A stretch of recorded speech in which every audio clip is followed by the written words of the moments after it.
Mister Muccioli, partita ai due volti, primo tempo meglio il Football Club a Ronco, nella ripresa decisamente meglio il Nova Feltria. Sì, una partita tosta contro una squadra forte, comunque avevamo visto che arrivava da una serie positiva da diversi turni che faceva risultato e secondo me abbiamo fatto un primo tempo alla grande, poi purtroppo ci siamo abbassati e è venuta fuori il Nova Feltria, anche se poi comunque insomma grossi rischi non ne abbiamo corsi. L'ultima battuta, mister, l'obiettivo tuo personale e quello del club da qui a fine stagione? Il nostro obiettivo è quello di mantenere la categoria cercando di lanciare, far giocare i ragazzi del nostro vivaio. Il mio obiettivo personale è quello di pensare partita a partita e fare il meglio sempre.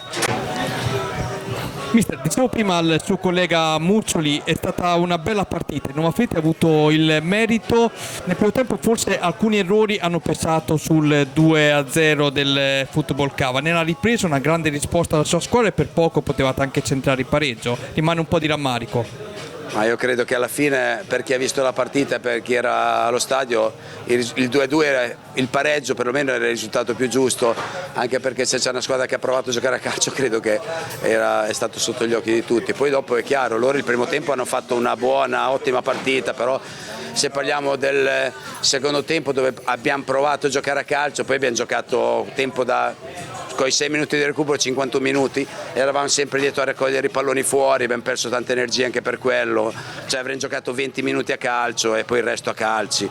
Non è il calcio che piace a me. Beh, nelle situazioni negative bisogna trovare sempre una nota positiva. Il Nova Feltria nel secondo tempo ha riaperto i giochi, ha provato a giocarla con maggior convinzione e maggior determinazione. Rimane il rammarico di non aver agguantato questo pareggio che a mio avviso potevate anche meritare. Non so se l'ho vista come l'ho vista io dalla tribuna. Hai già detto tutto tu e l'analisi è perfetta, no? Perché poi gli errori li paghi, loro diciamo che sono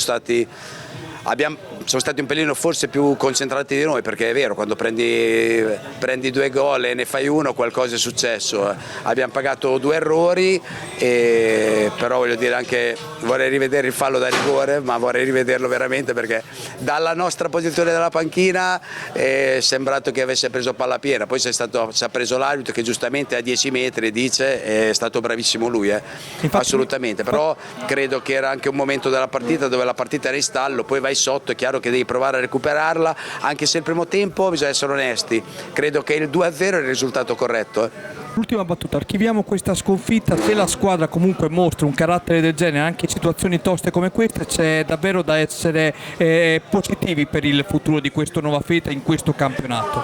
Ma io credo assolutamente sì, poi è chiaro, no? Venivamo da 5 risultati positivi ed è forse oggi era una delle poche partite dove eravamo quasi tutti presenti questo è l'unico rammarico che ho, però non bisogna dimenticare comunque i 7 punti nelle 3 trasferte bolognesi, le prime 2 partite purtroppo infortuni incredibili, strani anche, hanno portato a perdere le prime 2 partite, però non dobbiamo metterci giù e continuare a lavorare perché credo che la strada giusta sia questa.